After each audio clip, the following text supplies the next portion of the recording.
बुलंदशहर में दो दोस्त रोहन और अमन रहते थे, जिनकी दोस्ती बहुत गहरी थी। वो दोनों हर छोटी बड़ी बातें एक दूसरे को बताते थे।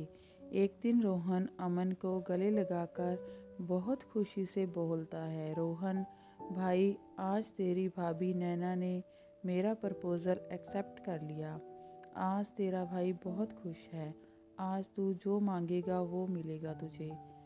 पता क्या चाहिए? अमन, पक्का ना साले, जो मांगूंगा वही देगा?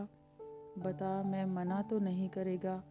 रोहन, अरे हाँ, तेरा भाई ने बोला ना, आज तू जो बोलेगा वो मिलेगा।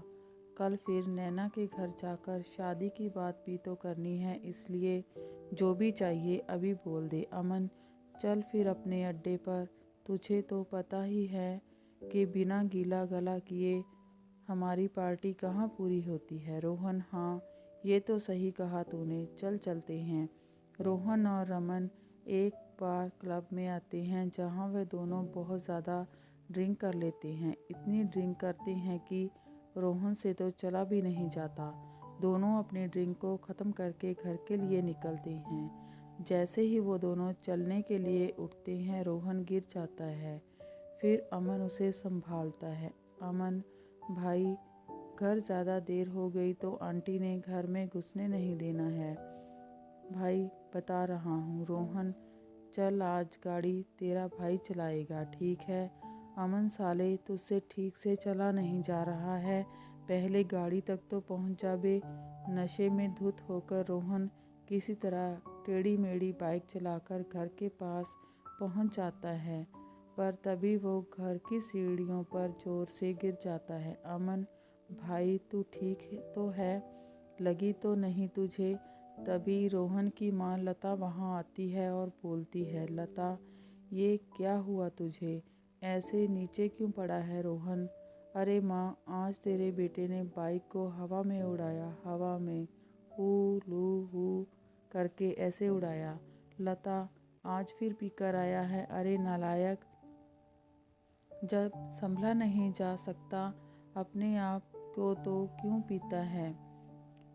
जैसी तेरी हरकतें हैं, तुझे तो किसी ने अपनी बेटी भी नहीं देनी। रोहन, अरे माँ, समझ दे कि तेरी बहू ने हाँ कर दी, तभी पार्टी की हम दोनों ने। रोहन, अमन यार, ये आंखें खुल ही नहीं रही हैं।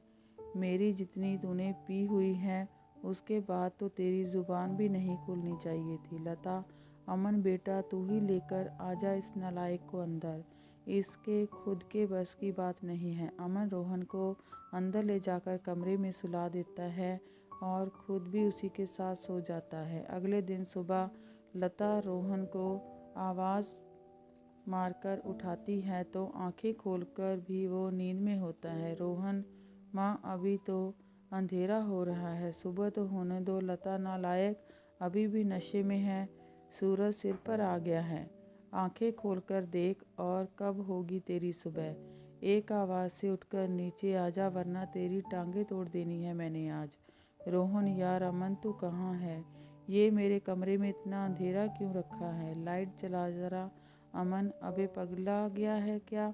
इतनी रोशनी हो रही है, मेरी आंखों में तो चुभ रही है और तुझे अंधेरा लग रहा है। रोहन, क्यों मजाक कर रहा है यार? सुबह सुबह अंधेरा ही तो है, और तू है कहाँ? मुझे दिखाई नहीं दे रहा अंधेरे में, लाइट जलाना। अमन रोहन की बात सुनकर घबरा जाता है। वो उसको खिड़की के पास ले जाकर बोलता है, अमन, अब दिखी साले रोशनी? रोहन, लाइट जला तभी तो दिखेगी रोशनी।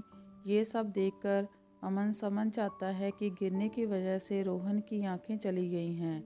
अमन भाई, तू अंधा हो गया है लग रहा है। सुबह के 10 बज रहे हैं लेकिन तेरी आंखों में रोशनी नहीं जा रही है। रोहन, यार ये क्या हो गया?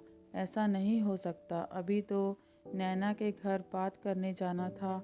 अगर उसको और उसके घर वालों को पता लगा कि मैं अंधा हो गया हूँ तो रिश्ता जोड़ने से पहले ही टूट जाएगा। दोनों इस बात से बहुत परेशान होते हैं। लता उन दोनों को नीचे से आवाज़ लगा रही होती है, जिसे सुनकर अमन रोहन को संभालकर नीचे लेकर आता है। रोहन, प्यार का मारा अपनी माँ को सच बताने की जगह नाना के बारे में बताता है। जब लता अपने बेटे से प्यार के बारे में पूछती है तो खुशी से बौखला जाती है और बोलती है, लता सच्ची तुझे लड़की मिल गई, शुक्र है भगवान का। तुझे किसी लड़की ने पसंद किया, वरना तेरे लक्षण को देखकर तो लगता ही नहीं था कि कोई लड़की तुझसे शादी करेगी। अब मेरे घर भी बहू आएगी।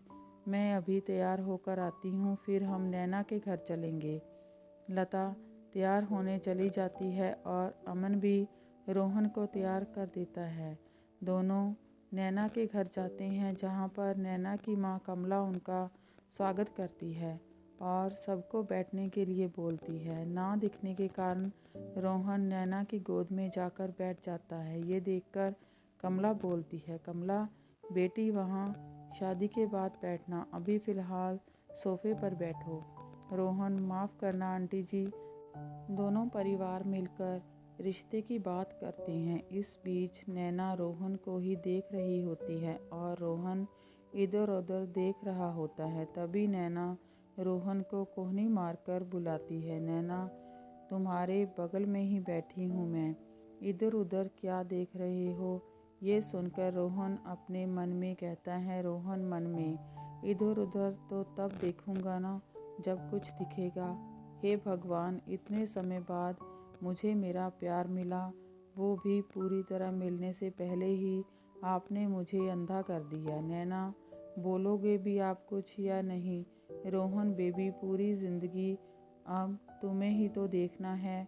दोनों के घर वाले एक हफ्ते बाद ही शादी की डेट फिक्स कर देती हैं, लेकिन रोहन अपने अंधेपन के लिए बहुत परेशान था। वो अमन के साथ जाकर अलग अलग डॉक्टरों से बात करता है, लेकिन कोई भी उसकी आंखों की रोशनी वापस नहीं ला पाता। धीरे धीरे शादी के दिन भी पास आने लगते हैं और शादी की तैयारियों में रोहन कोई मदद नहीं कर पाता, क्योंकि वो कुछ देख ही नहीं सकता था। वो अकेले कभी कहीं तो कभी कहीं टकराकर गिर जाता था। यह सब देखकर लता रोहन से बोलती है, लता ये आँखें क्या किराए पर देकर आया है जो इनसे दिख नहीं रहा है तुझे?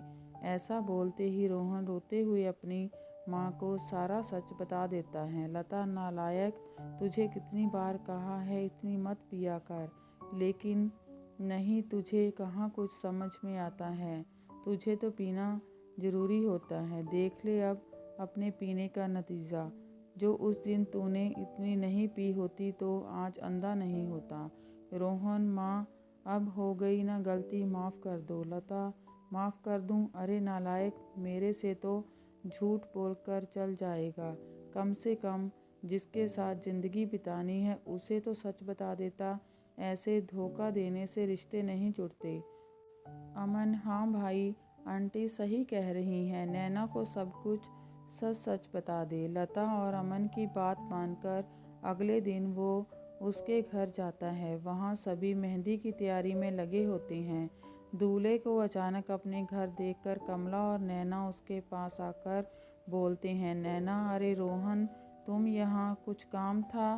तुम क्या देख रहे हो? मैं तुमसे बात कर रही हूँ, मेरी तरफ देखकर बात करो। रोहन, मैं जहाँ भी देख रहा हूँ तुम उसी तरफ आ जाओ, क्योंकि मेरी आँखों की रोशनी जा चुकी है, मैं देख नहीं सकता। नैना, क्या मजाक कर रहे हो तुम? अमन सबको सारा सच बताता है, जिसके बाद रोहन बोलता है, रोहन, मैं अपने रिश्ते की शुरुआत झूठ की बुनियाद पर नहीं करना चाहता था। मानता हूँ तुझसे प्यार करता हूँ, पर शायद ये सच बताने के बाद तुम्हें हमेशा के लिए खो दूँगा। लेकिन झूठ बोलकर तुम्हें पा भी लेता तो कभी तुमसे नज़रें नहीं मिला पाता। तभी अमन रोहन के कान में मजाक से बोलता है, अमन, अबे साले, नज़रें तो तू सच बोलने के बाद भी नहीं मिला पाएगा। रोहन, साले चुप कर, फ्लो मत बिगाड़, चल भाग यहाँ से। रोहन, अब जो भी तुम्हारा फैसला होगा मुझे मंजूर है। रोहन के इतना बोलने पर अमन और लता वापस जाने के लिए मुड़ते हैं और रोहन वहाँ खड़ा खड़ा अमन से बोलता है, रोहन, अबे साले, अब पकड़ कर ले चल। सारे डायलॉग की ऐसी की तैसी कर दी। अबे कहाँ गया? अकेला तो नहीं चला गया? निकम्मे अमन। रोहन खुद धीरे धीरे चलने लगता है। तभी किसी चीज़ से उसका पैर टकरा जाता है और वो गिरने वाला होता है, लेकिन नैना उसे संभाल लेती है। रोहन उसे अमन समझकर बोलता है, रोहन साले कहाँ चला गया था तू? हाँ, मुझे छोड़कर कहाँ चला गया था? अभी गिर जाता मैं। नैना, मेरे होते हुए तुम कभी नहीं गिरोगे रोहन। जिंदगी के इस मोड़ पर मैं तुम्हें अकेला नहीं छोड़ूंगी। रोहन मन में, वाह यार, स्पीच आकर काम आ ही गई। लव यू भाई अमन, ये तूने ही लिख कर दी थी। रोहन, एक बार फिर सोच लो नैना, क्या तुम्हें अंधा पति जिंदगी भर के लिए स्वीकार है? नैना, हाँ, मुझे स्वीकार है। आज से मैं तुम्हारी आंखें बनूंगी। नैना रोहन को अपना लेती है। दोनों की शादी हो जाती है। शादी के बाद नैना कमरे में रोहन का इंतज़ार कर रही होती है। वह गिरता पड़ता कमरे में आकर बोलता है, रोहन काश अमन साथ होता, लेकिन आज तो सुहागरात है। आज के दिन तो अकेला ही जाना पड़ेगा। नैना संभल कर रोहन को बेड के पास लाती है। रोहन नैना की गर्दन दोनों हाथ से पकड़कर बोलता है, रोहन अरे ये तुम्हारी कमर इतनी पतली और ऊपर कैसे हो गई? नैना, बेबी वो मेरी गर्दन है, अपना हाथ मेरे हाथ में दो। नैना रोहन के हाथों में अपनी कमर पर रखकर बोलती है, नैना मेरे अंधे पति, ये है मेरी कमर। वैसे मानना पड़ेगा आंखें नहीं हैं, लेकिन रोमांस कूट कूट कर भरा है आप में।